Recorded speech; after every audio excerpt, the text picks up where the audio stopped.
Joining us right now from ESPN, everyone knows him all over North America, Jeff Carlisle. Jeff, welcome, my friend. Anthony, how are you, man? I'm very good. Thank you so much again for making time, Jeff. Let's get right into it. USA going down to Mexico. But let's start before the game. I really enjoyed what took place before the game, the unity between USA and Mexico. We know with all the political garbage that was out there. I love seeing this. I love the game, but I love seeing this more, Jeff. Talk about it. Yeah, I mean, it was really a situation where I think the fans and the players, came together in a show of unity. I think, a lot of credit goes to the American Outlaws. I think they were very aware of what the mood in the country was at the time and how important it was to show how inclusive they are. And granted, in the past, they haven't always been they haven't always been credited with that. I mean, like a lot of groups, sometimes some bad apples get in there and try to Shanghai the message a little bit. But certainly, the American Outlaws have instituted some policies that I think have gone a long way towards making sure that the group is as inclusive as possible. I did hear some instances of fans starting to have a go at Mexico fans, and in a not very healthy way. That went well beyond just cheering for your team. And I've heard that in almost every instance, those people were shouted down and told to clean up their act. So I think that is it's a sense of fantastic message. I think especially given the political climate in the country that's going on right now here in the U.S. So.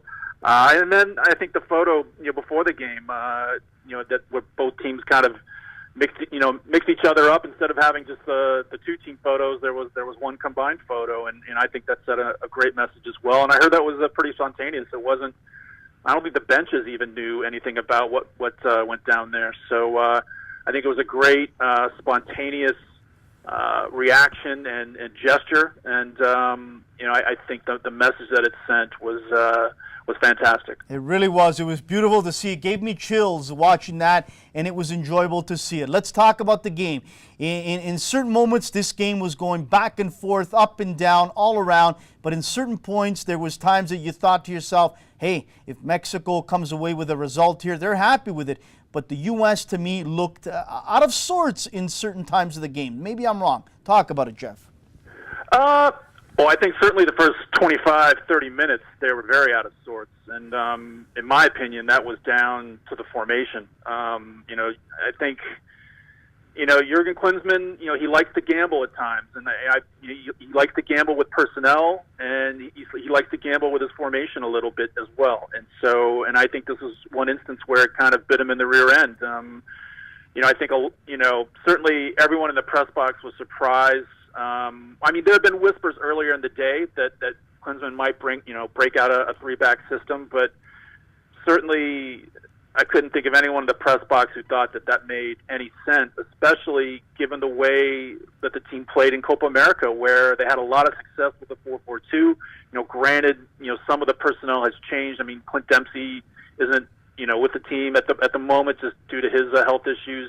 The personnel is always going to be a little bit different, but I think this was a case where Klinsmann overthought things, and just the way that Mexico attacked from the get-go. They just found some huge gaps, and the U.S. just didn't look instinctive in terms of trying to close people down, in terms of what their responsibilities were. And quite frankly, Mexico could have been more than a goal up after 30 minutes, but obviously, you probably saw that sequence where both Jermaine Jones and Michael Bradley went over to Jurgen Klinsmann when there was a break in the action. They switched to a 4-4-2, and it turned the game around for the U.S. I thought they looked much more themselves after that, and they were able to get a deserved equalizer through Bobby Wood. And they had some great chances after that to grab a game winner, but it didn't work out that way. And I just really think those first 25 minutes were costly because Mexico comes into that game with such a psychological deficit, if you will. They've never won in that stadium. They've had some really bitter results there. But I think given the formation that the U.S. came out with, it really handed the initiative to Mexico, and it was a real struggle to get it back. And there was no getting those 25, 30 minutes back in the game, and it was tough for the U.S. after that. Credit to them, they almost pulled it out. But I do think those opening sequences were costly in terms of the overall result. You know, I did see that with Jones and Bradley, and a picture's worth 1,000 words, as they say, Jeff. And I think I mentioned to you this a year ago. If not, I'll say it again. To me, somewhere along the line, the leaders of this team, Bradley, Jones, whoever, needed to go in weeks ago, months ago, into Jurgen Klinsmanns' office and say, stop the horsing around with the formations, stick to what works best for us. We're out there playing, not you. And I think the time has come for that, because they've got a huge match coming up in 24 hours, give or take a couple hours, a big match. If they go down with 2 straight losses, this could be a dangerous time in U.S. soccer history for them not qualifying for Russia. Your thoughts?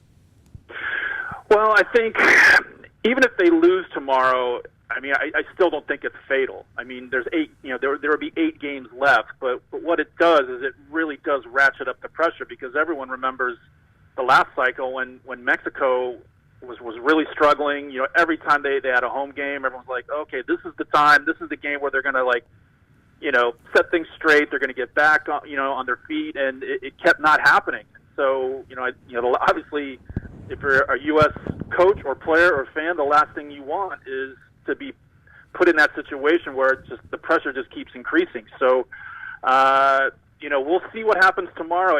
It's interesting. I mean, Jurgen Klinsmann, it seems like every so often he gets backed against the wall, and the team is able to respond, and he's able to respond. And, we'll see if that takes place tomorrow. But I can think back to the last cycle when, the Sporting News article by Brian Strauss came out, and the team had its back against the wall in that Snow Classico game in Costa Rica. They got the result they needed, and then they got a tie in Mexico City a few days after that, so pressure was eased. You can think of some other situations, in the semifinal round of this cycle where, that very disheartening loss to Guatemala, they come back, they get, they absolutely thump Guatemala on home soil, but again, there's this pressure and there's this stress, and you just wonder, is there going to come a time where the U.S. team doesn't respond? But, we'll see what happens tomorrow. It's, San Jose, Costa Rica's been, regardless of whether the game was held at Saprissa, the last cycle was at the National Stadium, and they played probably their worst game of that round. So it's going to be a tough assignment, but I would not put it past Jurgen Klinsmann and the U.S. team to at least get a draw. And, you and I both know, I think we can agree on this, that Sunil Gulati will live and die with Jurgen Klinsmann until the end of this hex. I believe that anyway. But having said that, as we let you go, Jeff, I believe there's a player or two that I think Klinsmann should have called in, and he didn't once again. One guy right here in Toronto, that's Justin Morrow. I think this guy hasn't been given the respect, a sniff, a solid look at. He's right now in unbelievable form. Here's a guy that I think could have really brought something to the table. Is there a player or two that you think that he should have called up that he didn't, that could come back and bite him? Well, I mean, it's funny you bring Morrow up, because Klinsmann is periodically bemoaning the fact that the U.S. does not produce enough outside backs, and that's kind of why we have to put Fabian Johnson at left back, or play someone who's not 100% suited to that role at right back. So I think Morrow deserves a look. I think these 2 games are probably not the right time, but I would hope that the January camp would be another opportunity for him.